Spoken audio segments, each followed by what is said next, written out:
Hello everyone. As part of our Saving Lives webinar series, I'd like to thank you for joining us online today for this very special live broadcast. My name is Emily Eberly with Sachs Healthcare Communications, and I am your technical producer. It is my pleasure to welcome you to today's webinar, Improving Cardiac Resuscitation, Why High-Quality CPR Matters.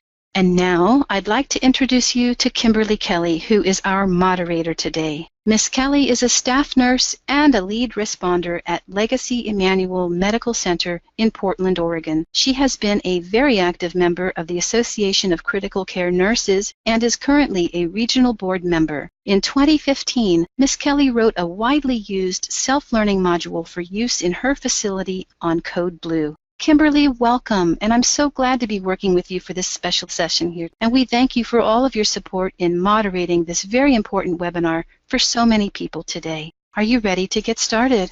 I am ready. Good afternoon or good morning to some of us. Thank you, Emily, for that very kind introduction.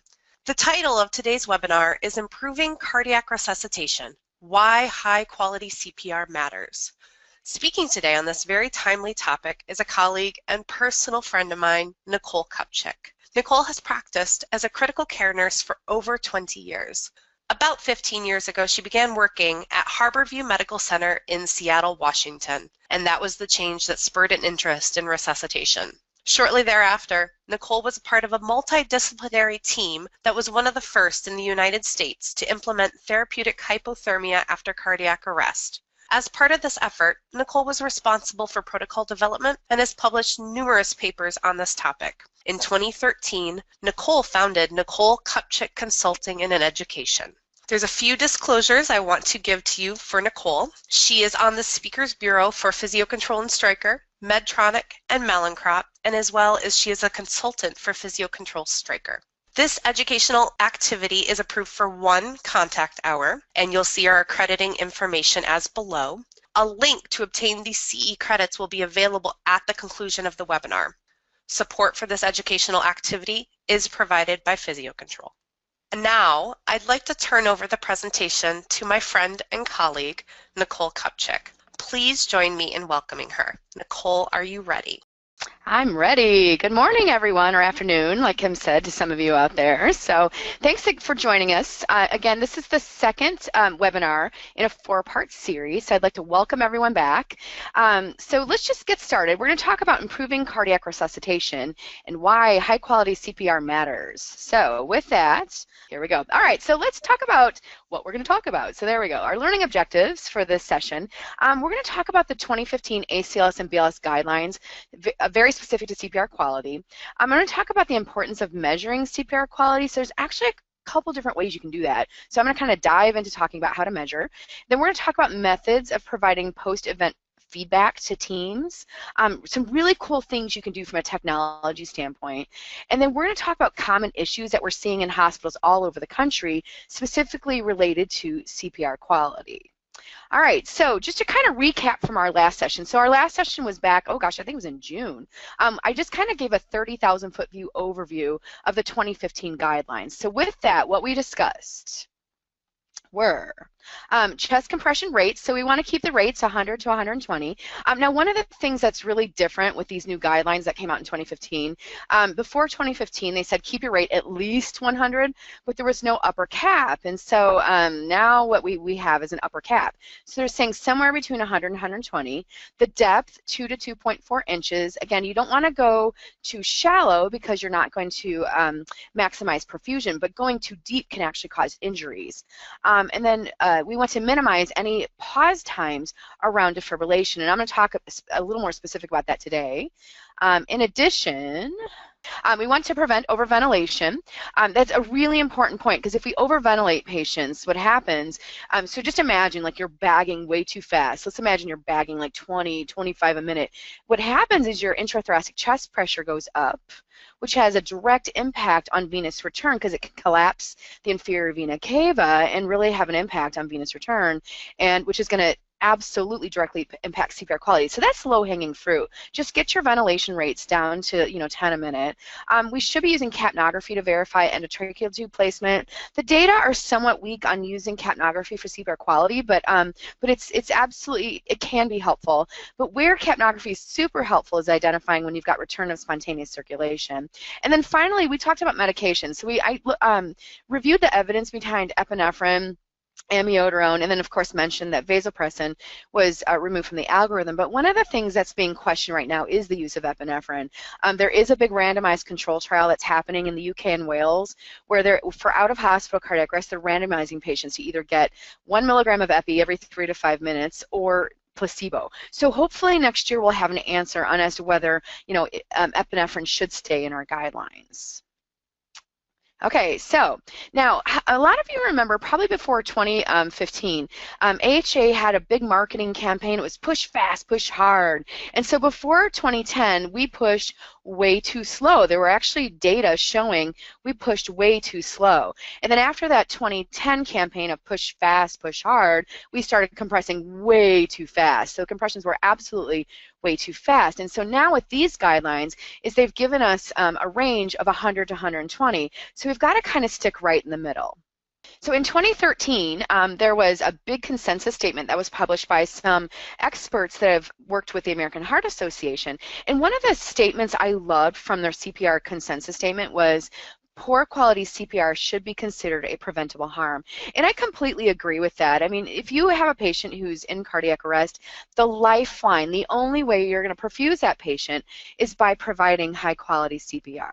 So this is just one of the things I want you all to understand is that when we provide compressions in a hospital, we've got some major challenges. So I want you to think about this. So think about the pre-hospital arena, okay? So let's think EMS. Where is CPR provided? So physically, where is the patient? For the most part, they're lying on the floor. And who's providing CPR? Well, it's, usually kind of like big burly dudes or, EMS providers. They're mostly male. I mean, not to sound sexist here, but they're mostly male. And just their body stature is a lot different. So they're providing chest compressions to patients on the floor. Now think about the hospital. So the hospital is going to be way different. We've got a patient who's elevated on a bed on a mattress that's bouncing up and down. And so this slide is just demonstrating, because a lot of people are like, oh, well, what about the backboard? Well, here's the deal, is there's some evidence showing that backboards probably aren't overly helpful. And what this video is demonstrating is just that the backboard is basically bouncing up and down with the patient. And so, if you're putting all of your hopes in a backboard to improve your CPR quality, it's probably false hope, to be quite frankly honest. There's just a lot you have to overcome to hit the depth when you've got a patient that's bouncing up and down on a mattress. So intra-arrest, what can we do? A couple things is, number one, consider metronomes, because again, what we're seeing is people are compressing way too fast. I've been really lucky to work as a consultant for the last few years, where I'm working with a number of different hospitals. We're downloading data from defibrillators. We're analyzing it and giving, feedback to teams on their CPR quality. And one of the things we are seeing is that people are absolute jackhammers on the chest. We are seeing CPR rates 130s, 140s, 150s. We had a kid that they were going over 200 on the chest compression rate. Now, I think it's tough because, you're in a code and everyone's nervous and everyone's adrenaline is pumping. And so one of the easiest things you can do is use a metronome. So if you can imagine, so every phone, if you've got a smartphone, you can get a metronome app, and then all the new generation defibrillators all have metronomes built into them. So if you can imagine, so let's just imagine you're in a code and you're providing chest compressions and you get an auditory cue.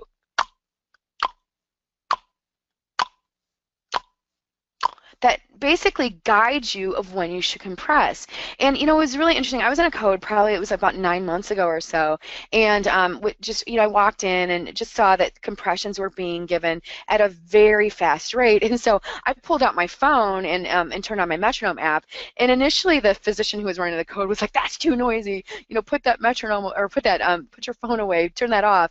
And then I'm like, "No, watch. Watch the compressor." And then I just got the attention of the compressor. I said, "Compress with with this beat, and it was amazing to see how much he had to slow down, you know, to get the rate right where it should be. Other things, so a lot of people are starting to use CPR feedback devices in codes, and again, many of them have metronomes built into them. You can get feedback on how fast you're compressing, how deep you're compressing, and if you're appropriately recoiling. So one of the things that we know is that a lot of the feedback devices on the market use what we call accelerometer technology.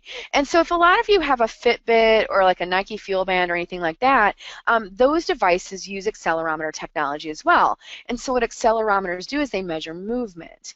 Well, if you've got a patient who's on the floor that you're giving compressions to, you can kind of look at this first bar here.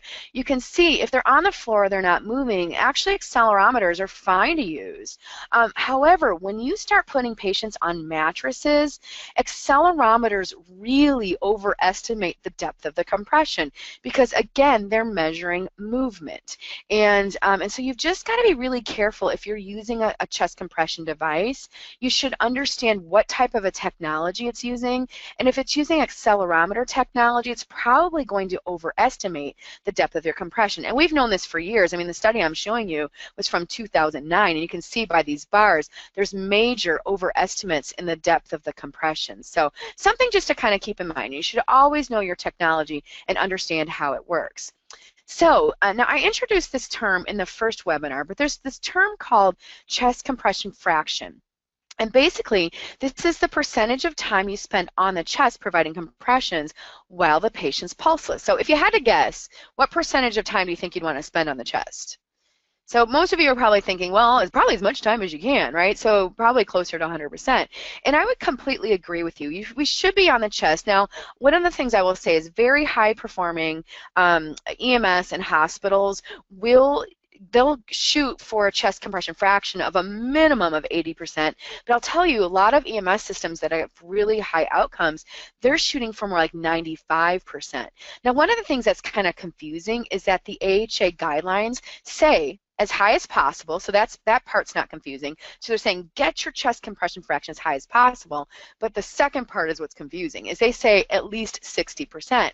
And one of the things I want to just say to you is 60% is not okay. If you were to look at a code that's got a chest compression fraction of 60%, we have massive pause times, and we are off the chest way too much. And so, but it's kind of a long roundabout story about how they came up with 60%, but basically there was a study back from, I think it was 2010 or so, where what they did was they evaluated CPR quality, and what they were finding is in a lot of EMS systems, the chest compression fractions were less than 50%. So anytime they were able to, give feedback on their CPR quality and get the chest compression fraction over 60%, they saw that survival start to go up. So I think that's where that number came from, but I would never shoot for 60%. I would be shooting more for like 90-95%. But the bottom line is we don't know exactly what chest compression fraction leads to higher quality, but it just makes more sense to stay on the chest. So, all right, now how many of you debrief at your facilities? So, and debriefing can come in a few different ways. So there are two different types of debriefs. One of them we call a hot debrief. So that would be done immediately after the code. And so I know we try to do hot debriefs as much as possible in the facility I work, but the ideal situation would be that you would correct any like poor quality CPR right as it's happening, and that would be the absolute ideal situation. But other things you can do is there's devices that can be used during codes where you can immediately, right after the code, download your CPR quality and kind of say, okay, team, thanks to everyone who participated. Our average CPR rate was 118. Our average chest compression fraction was 92. Our average depth was 2 inches. And so there are devices that actually let you download the data immediately and use it right after your codes. Now, I'm going to talk about cold debriefs where we would kind of look at data in a retrospective manner in just a second, but in general, the ideal situation would be to immediately debrief after the code. And when we do this, a lot of us use the team steps format of debriefing, and we ask 3 questions. The first question is, what went well? And it's really interesting because if you think about it, how many staff members do you think beat themselves up after a code? And I will tell you, it happens more than you can imagine. And I think, you know, very high stress situations lead to nurse, physician, respiratory therapy, pharmacist burnout.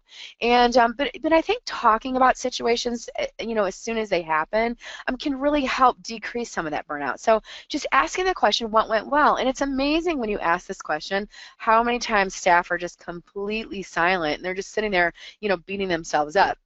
The next question we'll ask is, what can we do different next time? And so is there anything, if we had to do this all over, that we can do different next time? And finally, the third question I can say, as somebody who ran a Code Blue committee for a lot of years, I love follow-up on this. And the third question being, were there any safety or equipment concerns? If there are, that needs to get back to the people that are leading your Code Blue committees and Code Blue teams in your hospital. If they don't know, they can't implement change. And so it's really, really important to get that information back. All right, so what does the AHA recommend? Well, what the AHA recommends around debriefing is they actually have made a statement that says, resuscitation data from your defibrillator or any other device you use during your codes that captures data at the scene should be used to give feedback to your teams. And one of the big sayings now is you can't improve what you don't measure. And this is a really, really, really important point to make. And so we should be, you know, giving our teams feedback on their performance. And so one of the really cool things you can do, so there's 3 main defibrillators on the market right now, and every single one of these defibrillators have the ability to download post-event data that you can analyze and basically kind of get a CPR report card. And using these CPR report cards can be super powerful, and I'm actually going to show you some cases in just a minute here. But what most defibrillators do is you can automatically download the data. So a lot of this is done over done wirelessly, and you can get feedback on your CPR quality, specifically rate, so your CPR rate, your CPR depth, your chest compression fraction. You can look at times to defibrillation, pauses around defibrillation, and one of the great things is you can use these data to give feedback to your teams, but also to kind of gauge where you need to kind of gauge your CPR quality, but also training. And one of the awesome things is if you're using capnography, is that you can actually give feedback to teams on how fast they're ventilating.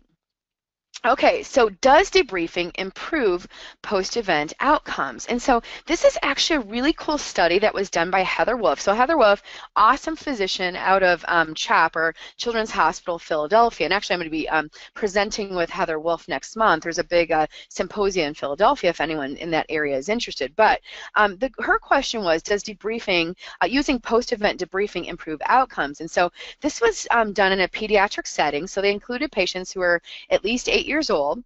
They evaluated 119 cardiac arrest events. So 60 were used as a control, and then about 59 were used as an intervention. So this was a prospective study where what they did was a couple things. Number one is if they had a patient who was really sick, they would actually go to that nurse and just kind of go over, if your patient were to code, what would you do? And they would go over just kind of drug dosing and high quality CPR, really reinforcing just some of the essentials. The second part of the study, what they did was they actually did debriefings. They scheduled these debriefings about once every couple weeks or so. And they made the environment very safe. They would go over the patient's history. They would go over any pre-arrest X-ray, CT scans, labs, anything that really led up to the arrest. And what they did was they looked at the qualitative and quantitative data from the resuscitation itself, and then they presented the patient outcome in summary. And what they found was, first of all, is they actually increased their discharge rates. Now, it wasn't quite statistically significant. You can see the p-value is 0.054, but my gosh, I'd have to ask Heather if they were even powered to answer that question. But I mean, it's really impressive that their discharge rates improved.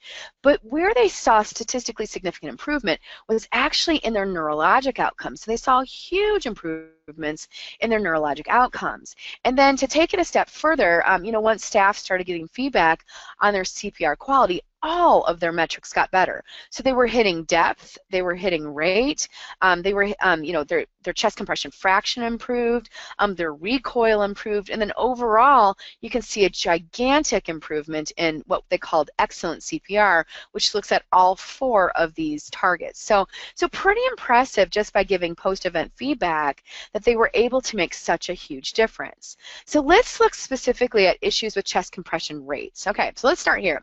So this was really cool. This was a hospital I was working with in their emergency department. And it was interesting because the EMS system that brought patients to this hospital, we're doing a lot of work with CPR feedback, and they had been making huge strides in improving CPR quality. But one of the things that the EMS system was noticing is when they dropped these patients off to the hospital is CPR quality definitely fell off. And so, so what they did is this hospital took it upon themselves to say, you know what, let's start looking at our CPR quality. And what they found initially, so they kind of did some baseline data. Just to kind of orient you to this, this is what we call a CPR report card. And so you can see they got data on their chest compression fraction or ratio, or that percentage of time they were spending on the chest. They got feedback on their average rate, and then also how they're kind of just average compressions per minute. You can see always on these report cards what the initial rhythm is, so what are you dealing with? And you can see here, this is a STEMI. You can see the ST elevation who went into PEA arrest. And then down here, you can kind of see that this was a 4-minute code. Every red dash indicates a chest compression. When you don't see red dashes, you can kind of see at minute 2, there's this big area where there's no dashes. That was a pause in chest compressions. And so let's just kind of look at this report card. So you can see their chest compression fraction was 81%. And I mean, that's okay, but for a 4-minute code, we should be more like 100%, right? I mean, it's a 4-minute code. We should be on the chest. And then their average chest compression rate was 137, which is way too fast. And so other things to kind of note in this CPR report card is at minute 2, they had a gigantic 30-plus second pause. Why do you think they had a 30-plus second pause? Well, that was for a rhythm check or a pulse check. And so in 4 minutes, you know, they had a gigantic there was a 30-second pause there, and then there was another probably like about a 7-second pause at minute 3. And you can see just minute by minute their chest compression rates were way too fast. So, you know, they were up in the 140s during minute 3 and minute 4. So what this group did, and this was really kind of cool, so what this group did was they started giving feedback to their teams. So they had a bulletin board in their emergency department, and they started displaying these report cards. So what they did, so listen to this, so this is kind of like game on, right, is they started writing the physician's name that was running the code on the top of these CPR report cards. And so can you imagine like how competitive that got? So if you're knowing like, okay, my name's going to be on a report card, we've got to perform really well. Let's make sure we stay on the chest. But this is just 2 months later, you can see the difference. Okay, so very similar case. You can see if you look at the rhythm, it was an ST elevation, STEMI, who went into PEA arrest. It was a 6-minute code, so super similar to the first one. Their chest compression fraction went from 81% to 97%. And then if you look at their CPR, their average rate, it was 114. Now, so check this out. You can see they really minimized their pauses. I hardly see any kind of blank white spaces. And then they got their chest compression rates all, for the most part, within the range they wanted. And so how do you think they got their chest compression rates within the right range? And the answer is they used a metronome. And so it was actually a metronome that helped them get their CPR rates where they should be. So let's look at depth. So depth is actually really challenging because, again, we've got patients who are, you know, on mattresses that are bouncing up and down. And so this is a case we downloaded, and you can see the compressors are going on average about 141 a minute. And so in this code, they were using a special device that you sit on the chest, and what it does is there's a piece that sits on top of the chest and then one that sits behind the back, and what it does is it measures the distance between these 2 paddles, and it's very accurate to measure depth. But what you can see here is at a rate of 141 a minute, they're only hitting these little blue dots about a ½ inch depth. Now I'm going to show these little dotted lines, and actually 2 inches would be way down here. So you can see these little blue dots aren't even coming close to hitting the depth. So they're only hitting about a ½ inch going at a rate of 141 a minute. So this is a gigantic problem. So what this facility did is they gave a lot of feedback to their staff. They started using metronomes because they had new defibrillators, so their defibrillators were actually able to give an audio cue to them. And you can see within only just a very short period of time, they were able to get their chest compression rates completely under control. So you can see now they're anywhere from 104 to like 118, so completely under control. But one of the scary things is that we're still having difficulty hitting depth. So why do you think that might be? So why, even if we've got our rates where they should be, why are we having such difficulty hitting depth? And I think the answer is that I don't think anyone really understood what an impact that mattress bounce has on hitting depth. I don't think really anyone's really understood this. And so this is what we're seeing now is even though we're hitting the right rate, we're having major challenges hitting depth. And so, I kind of wonder if the mattress was just a way bigger, and yes, they did use a backboard, yes, they did, but I wonder if, this is a way bigger issue than anyone's ever realized. Okay, so now let's switch gears.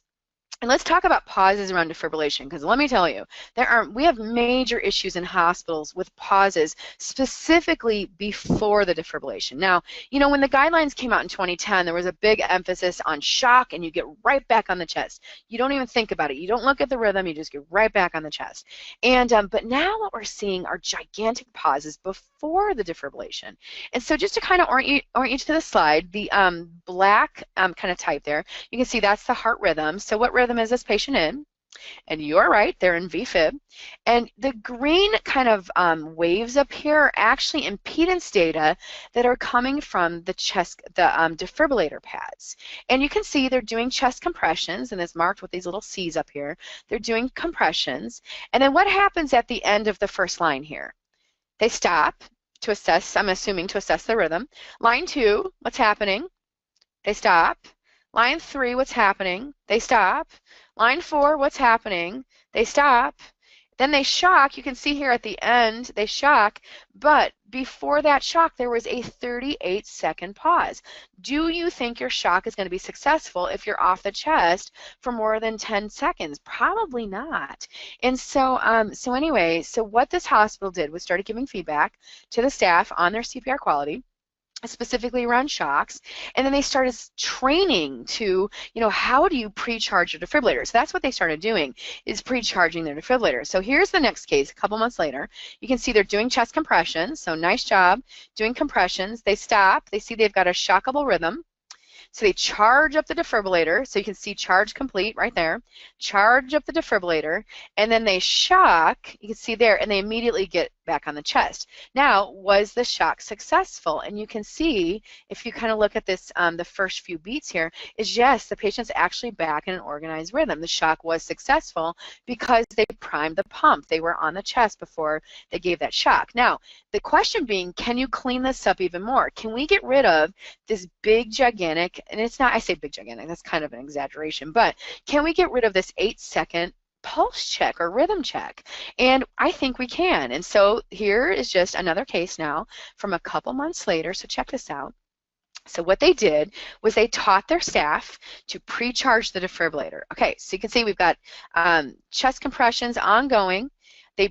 You can see it says charge complete, so without even looking, they're charging their defibrillator. For some reason, they remove the charge, but then they recharge the defibrillator. They hands off, quickly saw we've got a shockable rhythm. They shocked, and check this out. Was the shock successful? And the answer is yes, the shock was successful, and your whole pause time was less than 5 seconds. So you can do this, but again, you've got to pre-charge your defibrillators. It is key. They have got to pre-charge their defibrillators to make these pause times really short. All right, so let's keep going. So this is a super interesting case. So this was a 60-minute Vfib case. I think I put this case in the first webinar, but I wanted to show this case because this is just, it's kind of an interesting case. But 60 minutes Vfib arrest. All right, so 60 minutes. So for Vfib, what's your main treatment? You defib, right? So that's your main. You've got to give these patients energy. But actually, I'm going to push the question a little more and ask if maybe they need something else, like getting their coronary artery opened with PCI. But anyway, okay, so here we go. Here's the original rhythm. So you can see what rhythm are we dealing with here. This is clearly Vfib, okay? So then at minute 7, so they shock here in the first minute. Then at minute 7, they take this big, huge, long pause. Why do you think they took a pause? Probably to assess the rhythm. And then you can see quickly, I'm at minute 7, they shocked again. But I think something to note is they went from the first 30 seconds till minute 7 to shock.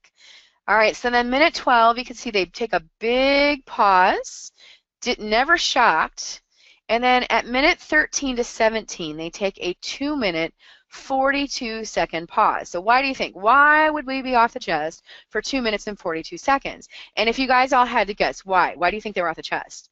And if you guessed to intubate, you are completely correct. And that's what happened is they were off the chest 2 minutes, 42 seconds.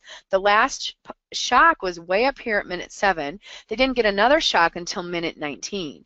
And one of the things that's really challenging is it's very hard to extrapolate this data from code blue forms that you get that are filled out during the code. But when you download these data from the defibrillator, they don't lie, and they're very truthful, and so you can get a bird's eye view of what actually happened during that code. And so anyway, so just to kind of keep going with the code, you can see still have a shockable rhythm, so we're going to keep going. Minute 27 to 53, taking multiple pauses, so multiple pauses here. Very few shocks. We're still in Vfib. Very, very few shocks all along the way. And to make it, so kind of sad, but at minute 60, they called the code. The patient's still in a very coarse ventricular fibrillation. They called the code, and in 60 minutes, this patient only got shocked 7 times. In 60 minutes, how many times should this patient have gotten shocked?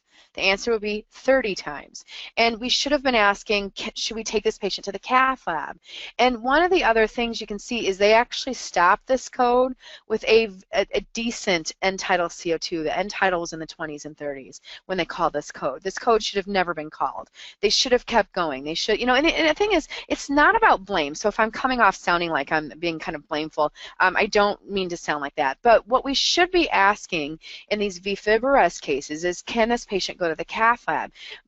Over 85% of patients who Vfib arrest, why do they Vfib arrest? They Vfib because they've got an underlying coronary lesion and that needs to be opened. And so anyway, so this was just, I think we need to learn from cases like this, but just having somebody that their only job is to run the defibrillator, especially in Vfib, can hopefully improve shock success, but maybe even improve outcomes. And so I think this is just, again, something we've got to learn from. Okay.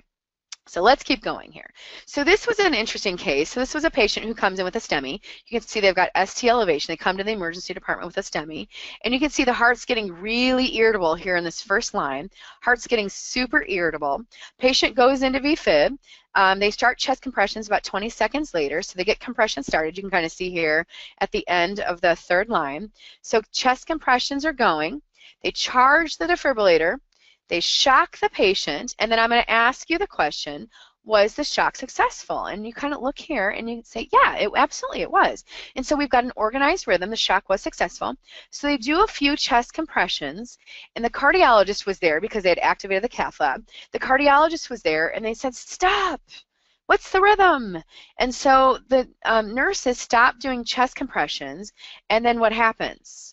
The patient goes back into Vfib. And so this is the reason we should get on the chest and stay on the chest for at least 2 minutes, is there are so many metabolic demands, when you've got somebody who has just been shocked from ventricular fibrillation, you've got to continue to prime the pump. And so 2 minutes later, there's still, you can see we've got a shockable rhythm. So we're in Vfib. They shock the patient again. So they escalate the energy, shock the patient again. They get right back on the chest and do compressions. And for the second time, so let me just say, they shocked. Was the shock successful? And you can see, yes, they got the patient out of Vfib. They were in an organized rhythm. But for the second time, there was a request made to stop compressions. Let's see what the rhythm was. And for the second time, what happened? The patient goes back into ventricular fibrillation. And so I think, again, this is a case we need to learn from. If you've got somebody who you're shocking, you need to get back on the chest and keep defibrillating these patients. So Emily, so one of the things I want to talk about, so Emily's going to queue up this video. She's going to queue it up for us and get it ready. But one of the things we need to really rethink is our approach to cardiac arrest. So what do you guys think about having an organized team?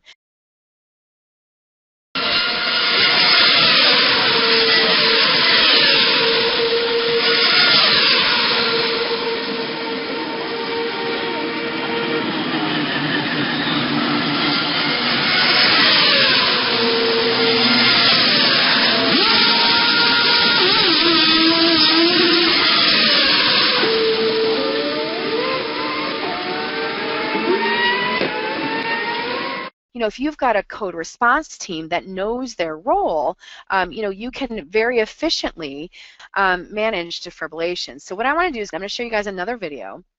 And so this was actually a team from my hospital where I worked, and we brought everyone into a sim lab, and we tried to kind of simulate one of the shocks that I showed you guys earlier, where we had a big pre-shock pause. And so, Emily, go ahead and start playing the video, but you can see at the foot of the bed, we've got 2 physicians that we work with. We've got a few nurses. Karen's our respiratory therapist, and then in the corner, we've got our pharmacist. Okay, 2 minutes, 2 minutes. All right. What do you want me to shock at? Well, let's look at our rhythm. We're still in VF. Yeah, let's shock at 200. Okay, and we can charge to that. Okay, I'm going to charge. Great. Okay, let's shock. Everyone clear? Okay, everybody clear? We're shocking. Shocked. Okay. Do we have a pulse? I don't feel a pulse. Okay. Yeah, let's go back on. Do you want to switch? Okay, yeah, sure. But let's get back on the chest. All right. Good job.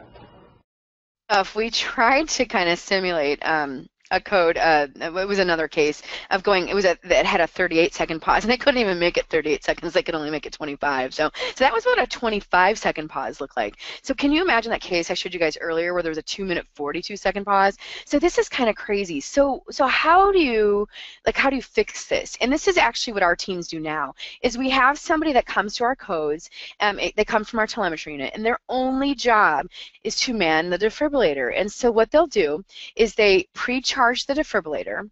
And so, so Emily, I think what we'll do is let's cue the ideal defibrillation video up. Let's cue it up. Okay. Yep, I got you. And what they do is they will pre-charge the defibrillator at about 1:45. Then at the 2-minute mark, they're ready to go, and they quickly decide shockable, not shockable, and then they either shock or they dump the energy. And it's actually really easy to dump energy on most defibrillators. All right, so we're 1:45. All right, let's charge to 200 joules and be ready to shock in about 10 seconds. And then, Tara, can you be ready to switch as a new compressor? Yep. And charge. 3, 2, 1. Okay, Shock. let's shock. We're going to shock. Everybody clear? Shocking. Okay, back on the chest. That whole pause time was about 5 seconds. And really, if you want to really maximize, you know, your defibrillation events, that's what it would look like. Okay, yeah, there we go. So what does a high-performance team look like? And I know back in 2007, I led kind of a big effort with another physician that I work with, and we really kind of got dogmatic about our code response teams, and because we needed to kind of get rid of this whole idea that anyone can show up to a code and anyone can do anything, and it just, you know, that's an idealistic kind of idea, but really that doesn't work. And so we wanted to kind of take on that pit crew type idea where everyone knows that you know you're on the code response team that day, you're mentally prepared, and you know when you're running to that code exactly what your role is. And so, you know, big things is you have to have a really clear team leader. So in our facility, they have to stand at the foot of the bed, arms folded. They can do nothing but run that code. And then as you kind of look around this drawing around the head of the bed, you can see anesthesia and respiratory therapy are responsible for the airway. They're also responsible for hooking up capnography. We usually start a line of compressors.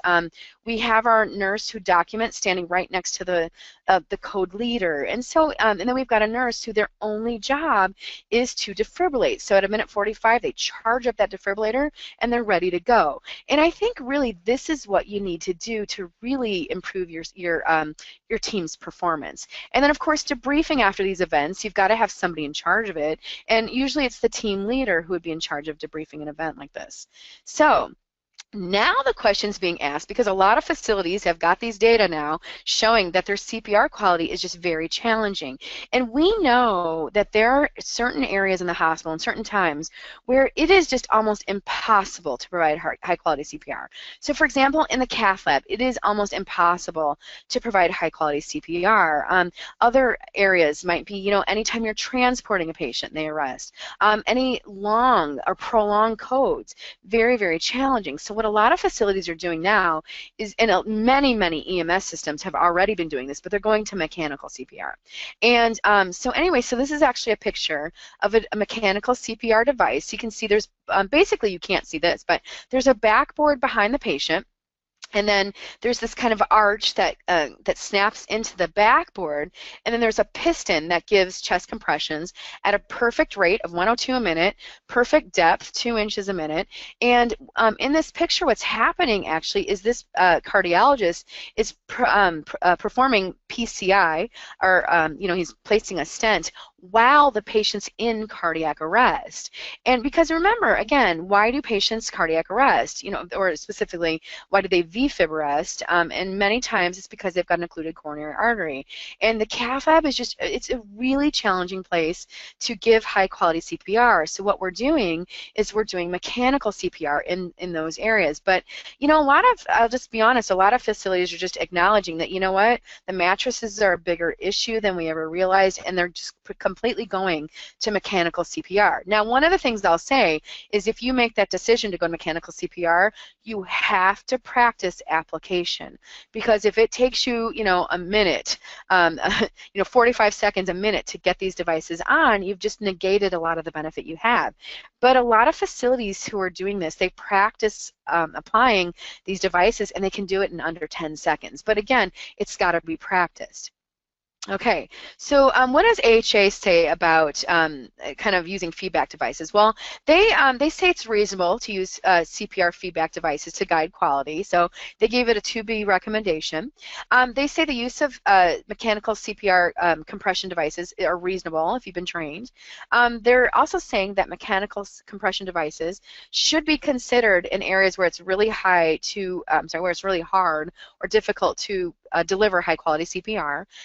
And then eCPR, which I'm going to show you in just a second, that's the combination of using 3 things. It's the combination of using mechanical CPR, PCI, so taking the patient to the cath lab, but before they take them to the cath lab, they'll put them on ECMO and ECMO is extracorporeal membrane oxygenation to preserve the myocardium.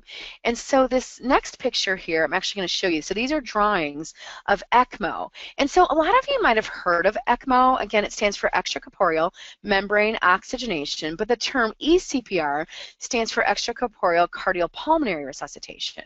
And so there are facilities all over the country, namely in San Diego, Minneapolis, Philadelphia, Chicago, that are doing, Houston's actually another one where they're doing eCPR.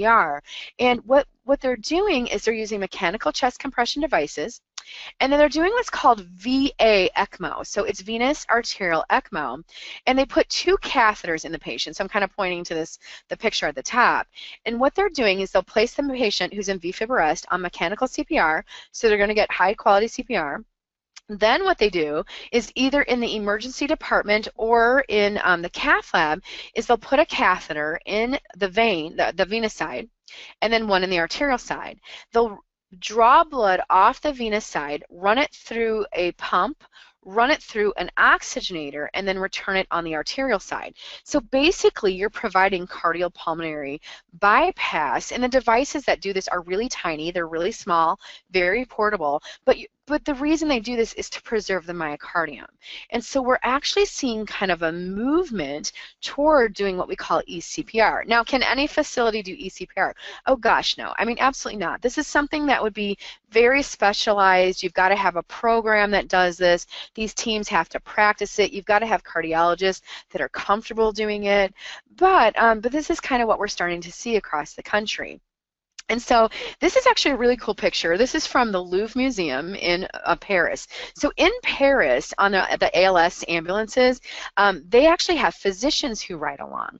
And you can actually see, so what happened here, this was a patient who arrested at the Louvre Museum. They called 911, so the patient got bystander CPR. They put mechanical CPR on the patient. And then in the Louvre Museum, now this is kind of crazy, right? But in the Louvre Museum, they're putting the patient on ECMO. So they're putting in those venous and arterial catheters. They're going to put the patient on a portable ECMO and get the patient to a hospital where they'll perform PCI. So the patient's going to go straight to the cath lab. And you can see all the expensive art here in the background. These are the security guards that are guarding the art here, and well, they're providing light. They're trying to help in this situation as well. But just it's kind of a new way of thinking with you know, cardiac arrest, specifically in Vfib arrest, where we think the underlying cause is cardiopulmonary or specifically cardiac. And so so this is a new way of thinking. This is definitely cutting edge. This is at the early adopter stage, but I wanted to kind of show you guys what's coming up kind of cutting edge. So in conclusion, so here we go. So in conclusion, now while I'm kind of reading the in conclusion, I would love to hear your guys' questions. So you guys can all type in questions that you've got, and then Kim's going to look at the questions, and we'll try to get as many answered as we can. But bottom line, high quality CPR and early defibrillation absolutely matters. So you've got, and remember, this is the lifeline to the patient. If the patient's in cardiac arrest and they're not getting high quality CPR, that you're not perfusing their organs, and this is really, really important. CPR feedback devices and post-event review should be considered to monitor your quality. It's absolutely important. Post-event review, so that would be like those CPR report cards I showed you guys, is really helpful in identifying chronic performance issues. And then targeted training. So the idea being you can take the data or information that you're getting either from post-event review or from those hot debriefs and really target the training that you provide to your staff. But the bottom line is you will not improve what you don't measure. So with that, I'm going to hand it back over to our moderator, Kimberly Kelly, and find out what questions you guys have out there. Thank you, Nicole, for the excellent presentation. I learned a lot from it as well. Before we start to answer any questions, I do want to go over the continuing education for nurses and respiratory therapists. This activity has been approved for 1 contact hour of the CRCE and CEN or CNE by the AARC and California Board of Nursing and the Florida Board of Nursing. The accrediting statements are as below. And the on-demand version will be accredited for nurses and respiratory therapists. Now, if you guys have any questions, I'm looking over the ones that you have sent to us. There's some great questions.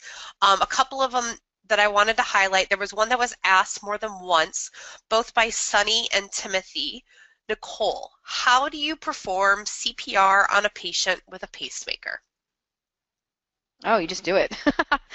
Sorry, that probably didn't come out right. Okay, but yeah, there really shouldn't be any other, you know, there's nothing different you would do. You would just still go for the same hand position.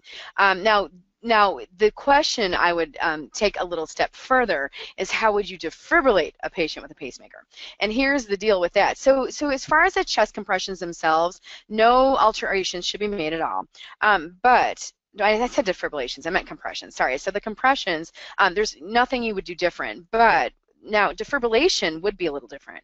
So defibrillation, one of the things you want to make sure is just that your defib pads are at least about 2 inches away from your the generator. So if you can kind of see they've got an incision, usually they go left upper kind of chest and will implant the generator in the left upper chest. And so what I would recommend is just make sure your defib pads are at least 2 inches away from that.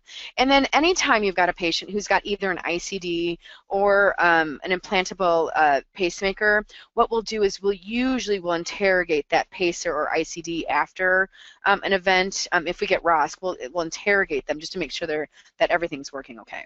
But no alterations in the CPR quality itself.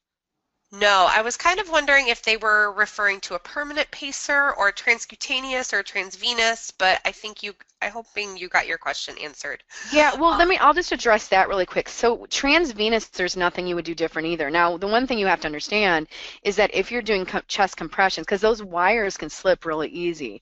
So if you're doing compressions with a transvenous, again, I would just, if you get the patient back, I would just maybe just get a quick fluoroscopy shoot or just try to pace them and see if it's working appropriately. But I would assess the positioning. Transcutaneous, there's nothing. You would just change modes on your defibrillator from pacing into defibrillation mode. So there's nothing you would do except just change your mode. when I say mode, I mean going from pace, you know, the defibrillator being in a pacing mode to defibrillation mode. Absolutely. Mary asked, why are resuming compressions before they know the heart has regained a rhythm effective? Yeah, well, because so just imagine, so Mary, I love that question. So just imagine that the heart is completely fibrillating. So it's like quivering. It's like an electrical firestorm, and it's just quivering. Okay, so basically what happens is when you shock or defibrillate a patient out of Vfib, it's not going to be a strong contraction, and there are so many metabolic demands. The patients are acidotic. I'm going to guess a lot of times maybe their serum CO2 is going to be high. You know, they might even be somewhat hypoxic, although usually we're blasting them with oxygen. But there's just a lot of metabolic demands on that patient, and so what we need to do is kind of prime the pump back up and provide those compressions to get oxygenated blood back to the myocardium. And you can see from that case that I showed you guys that, you know, when you don't provide those compressions, the heart is just just not ready to completely provide adequate cardiac output. And so basically the way I always kind of teach people is that we're assisting the heart, you know, for the next 2 minutes. There have been a couple of studies, you know, done showing that there's no damage, you know, even if the patient goes back into an organized rhythm, that it's actually pretty safe and there's not myocardial, you know, that we're not damaging the heart itself. Great. I have a question from William. During a code, how much time should be taken for intubation? Oh, yeah. So William, love that question. Okay. So the first webinar that I did in June, I actually showed a brand new study. And in this study, they asked the question, should we intubate in the first 15 minutes? That was the big research question. Should we intubate in the first 15 minutes? And what they did was they looked at every type of patient, cardiac patients, respiratory, cause of arrest, the surgical patients, medical patients, and bottom line is what they were able to show is that as long as you have an open airway, as long as the airway is open, and you're providing assisted ventilation, you know, with a bag valve mask, you really do not need to intubate these patients. And so there was no benefit from intubating patients in the first 15 minutes of a code. And so how long should you take if you're going to intubate?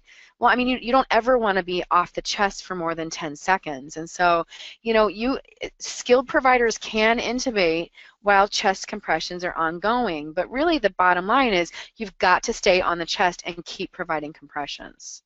And if anyone wants that study, I think my email is on here. I can get that study out today to anyone who'd want it. So, but just pop me an email. It's nkupchik@gmail.com, and I'll get that out today. It's really easy to do. So. I have a really great question here by Victoria. You mentioned a metronome. Can you hear it over the chaos? And I want to step in and say that I personally use a metronome whenever I'm in a code situation at my hospital, and yes, you can hear it over the chaos. I just have a free app on my phone, and I have it right to 100 or 105, whatever the situation calls for, and you actually surprisingly can hear it over the chaos, because in the grand scheme of things, you're only supposed to be hearing the code leader communicate. You know, Kim, I love that because, you know, it's funny. There's one hospital I've been consulting with for a while, and I absolutely love them. They're great to work with. But it was really funny. So when they first bought new defibrillators, they got the defibs that have, you know, the metronome built into it. And so initially, a lot of staff were turning off the metronome because they thought it was too noisy. So then, you know, their medical director is seeing, you know, that their chest they're like jackhammers on the chest, right? And their chest compression rates are way too fast. And he said, you have to use the metronome. So then they started using the metronome, and what they reported back after a few months was that people were being quiet in the code now so they could hear the metronome. So isn't that quite fascinating?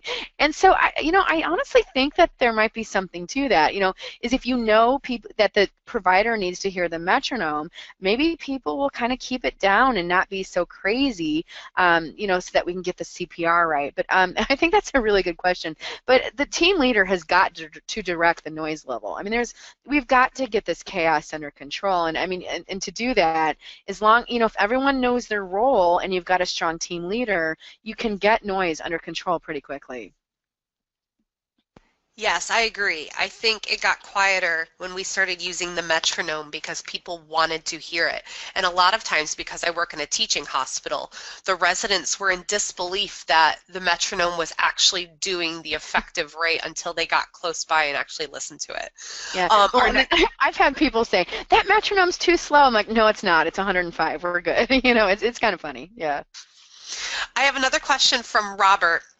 He just wants to understand the stand on hyperventilating during CPR. Okay. He understands the increased intrathoracic pressure argument, but wouldn't lowering the carbon dioxide and compensating pH have value as well, especially for medication effectiveness in the presence of acidosis? Yeah, no. Yeah, I mean, I get it. Like, I get what you're saying, but really, when is the time to fix your CO2? The time to fix your CO2 is when you get ROSC.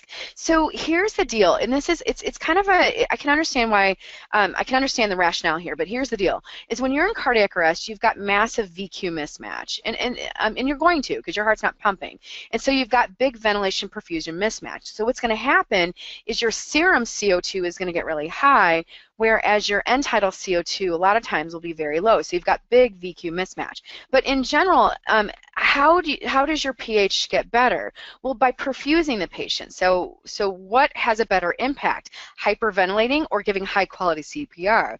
And the answer is giving high quality CPR. So by overventilating to make your PA CO2 normal, you're just fixing a number. You're not really treating the, kind of supporting the patient by increasing their perfusion. And so really the focus should all be on increasing the perfusion.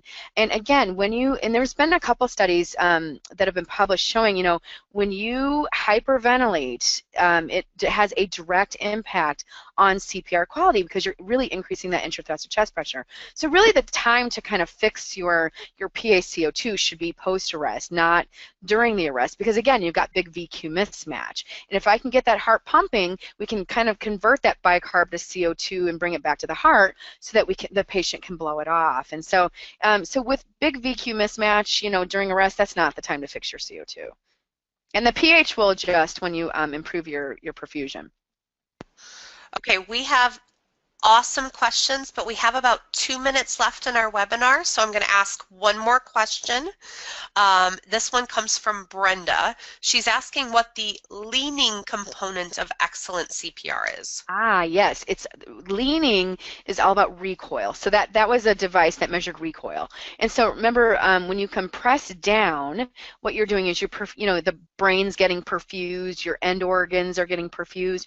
When you recoil or your hands come up, that's when the heart gets perfused. And so what that device was actually able to do was measure recoil. So it was the recoil. Awesome, Nicole. Thank you so much for all those questions and all those great answers. And everyone, thank you so very much for all of your attendance. Emily has a few messages for you all before you leave. I'd like to thank you so much, Nicole, for this informative presentation, and as well to you, Kimberly, for being our moderator today. It's been such a pleasure working with you both, and I'd like to thank each and every one of you, our guests in the live audience today, and as well those of you in a future time who are attending this recorded session. We thank you for your time and your thoughtful attention. And now this does conclude our session for today. Take care, everyone, and bye for now. We'll see you again next time.